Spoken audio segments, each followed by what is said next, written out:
वसमत विधानसभा मतदारसंघातील कार्यकर्ते पदाधिकाऱ्यांची आढावा बैठक राष्ट्रवादी अजित पवार गटाचे वसमत विधानसभा मतदारसंघाचे आमदार चंद्रकांत उर्फ राजूभैया नवघरे यांनी आज वसमतमध्ये घेतली।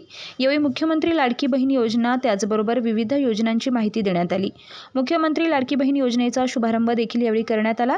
वसमत विधानसभा मतदारसंघाचे विद्यमान आमदार चंद्रकांत उर्फ राजूभैया नवघरे यांनी यावेळी विरोधकांना टोला लगावलाय।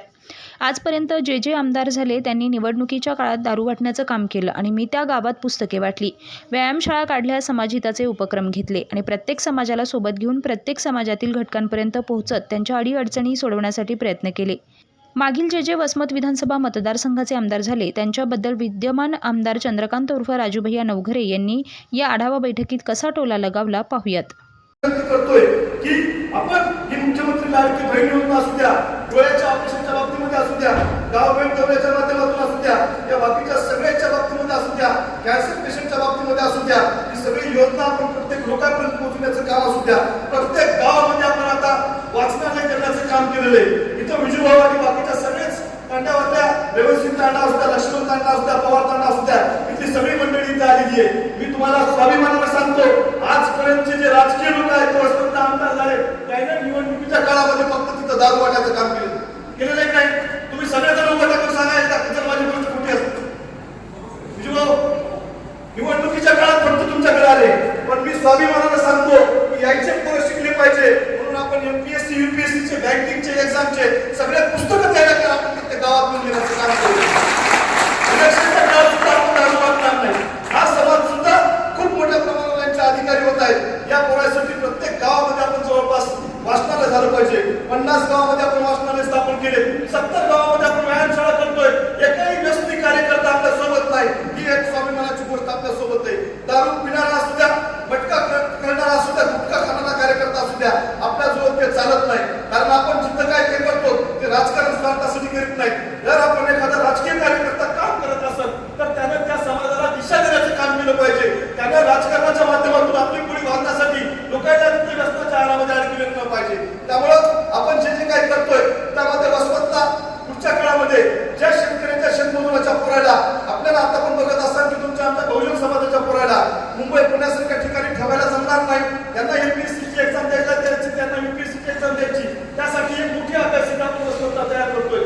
जे काही करता येईल ते प्रत्येक समाजासाठी सभागृह असू द्या, शादीखाने असू द्या, हे सगळे समाजाच्या याला मंदिराचा आपण तिथं सभागृह देण्याचं काम केलेलं आहे।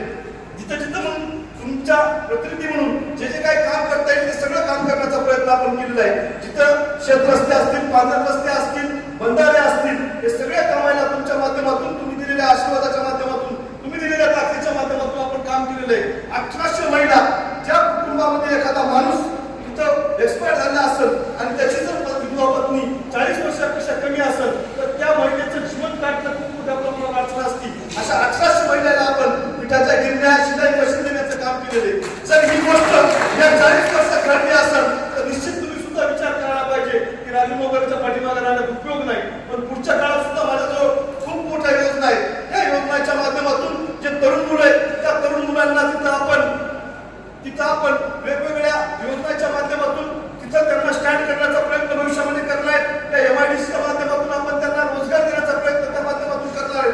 प्रत्येक गावामध्ये व्यायामशाळेचं माझं स्वप्न आहे की ज्या माणसांनी स्वतःच ज्या पद्धतीने आपण मंदिरामध्ये जातो त्या पद्धतीने पवित्र आपण मंदिरामध्ये बाळगतो। जर आपण व्यायाम केला तर त्या शरीराचं पवित्र सुद्धा तुम्हाला आम्हाला त्या माध्यमातून उपलब्ध होणार आहे। त्यामुळे या राष्ट्रवादीच्या कार्यकर्त्यांना प्रत्येक लोकांपर्यंत पोहोचण्याचं काम असू द्या। आपण या मतदारसंघामध्ये आदिवासी समाजामध्ये सुद्धा आश्रमशाळा उभारलेली आहे की जेणेकरून त्यांच्या समाजातील लोकांना सुद्धा त्या माध्यमातून फायदा होईल। पुढे सुद्धा आमचा असा मानस आहे की जे तुमच्या आमच्या या वसमत विधानसभा मतदारसंघातील मुलं त्यांच्यासाठी जर मेट्रो सिटीच्या ठिकाणी आपल्याला हॉस्टेल सुद्धा भविष्यामध्ये सुरू करायचे की जेणेकरून आपल्या इथल्या मुली असतील, मुलं असतील, त्यांना कुठेही तिथं तुमचं भाडं लागलं पाहिजे। यासाठी सुद्धा तुम्हाला आम्हाला मिळून काम करायचंय। विद्यार्थ्यांसाठी आपण काम केलं, तरुणांसाठी आपण काम केलं, बहुजनांसाठी काम केलं, सगळ्या जाती धर्मासाठी आपण काम करतोय। आपण त्याच पद्धतीनं आता ह्या 3-4 योजना आपण राबवून या 3-4 महिन्यापर्यंत प्रत्येक घरापर्यंत पोहोचण्याचं काम हा तुम्ही सगळेजण मिळून करसाल ही अपेक्षा मी तुमच्या